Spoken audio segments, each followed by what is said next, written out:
Hi, I'm Sean Milton. This is Paradise Found, and we're going to get back to part two of Russian vids and JLB, John LeBon's little dance around the truth. So here we go. Let's listen closely here because, man, Flat Earth is going to debunk itself here in just a second. So hang on. Let's give it a listen. When it comes to structures like the sky dome, the sun dome, the astrodome with the rainbow shades. How do we get a rainbow? The reflection of the dome above us. So what I'm getting at is this: a lot of people that are trying to debunk the flat, they're trying to pick on one or two little things, but there's so much more that points to a flat Earth. One or two little things. Opposite rotation of the stars in the southern hemisphere can never be explained. Simple plane and boat rides. Sydney to Santiago, Chile, 12 hours, cannot ever be explained on a flat pizza. So let's listen to him some more. Nothing the ball Earth. If someone wants to prove the ball, what do you use? NASA? What else do you have to use? With the ball, for instance, there's a couple of things we can use. Firstly, the southern stars do rotate around a central point in the southern hemisphere in an opposite direction to the north. Now, people in the northern hemisphere like yourself, you can deny that, but you're denying reality, right? But it does exist. No. Same with the flights, No. right?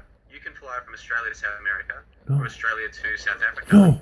in time. Don't say it, John. Make sense on a ball, but make no sense at all on any flat Earth map that's been proposed. And so you either have to say that these flights are super fast or they're going through portals. And most flat Earth believers do claim that these commercial flights are going at Mach 1.2 or that they're going through portals, right? So these are two things that do exist. I say they exist. They don't make sense on a flat model. They do make sense on a ball. Now people will say, oh, but we know the ball's fake because heliocentrism is a lie.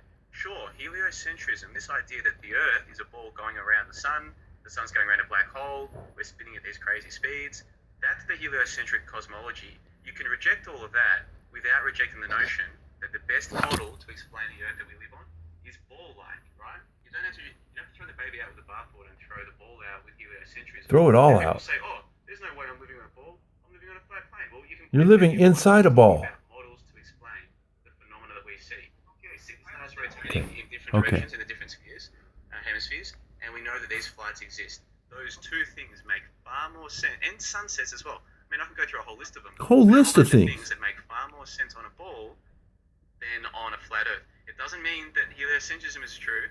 It just means that flat Earth can't explain these things, and if we're trying to find a model, because we're just about models here, right? If I give you a map of the state of Utah, that map is not Utah. Okay, yeah, so he just made a very good point. Look, it just takes one thing. Okay, when you rule out all the impossibilities of a flat Earth and a globe, okay, all the impossibilities, whatever you're left with, no matter how improbable, it must be the truth. Cellular concave, baby. Should we continue with this? Because it's just on, yeah. Russian vids it's the same old thing. It's just like listening to Antonio Subarat try to explain things or David Weiss try to explain things. Now you can make out that they won those debates or they actually, can explain anything except for, it's a simulation or it's a projection or that we live inside a holodeck on the Starship Enterprise or wherever you want to go with it. But it don't fly. It just doesn't. So let's continue just a minute longer so we can. It's just a map, okay? It's a map that can explain. If you go 100 kilometers in this direction, you're going to find this ridge or this river, right? The map is not the terrain. So when we talk about models for the Earth, the model that I would use that makes the most sense to me is in altitude. Is cellular concave.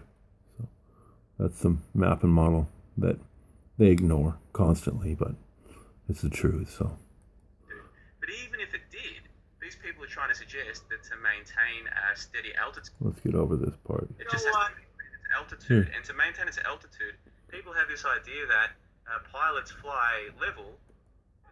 You don't even know the distances between the continents, right? How can you fly from? Listen to me. Listen. I need to explain this. The so-called flat Earth map, that's probably disinfo as well as far as the proportion of the land masses, But it's basically a flat plane.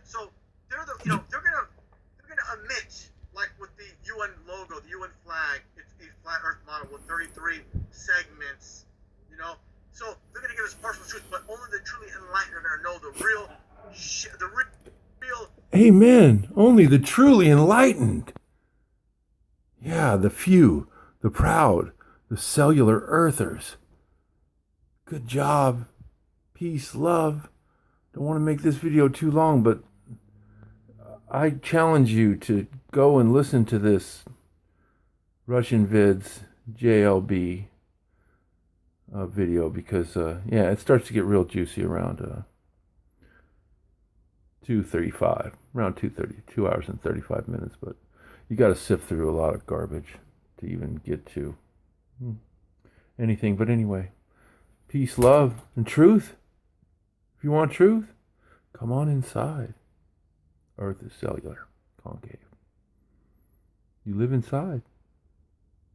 The opposite of a ball is the inside of a ball. Love you. Bye-bye.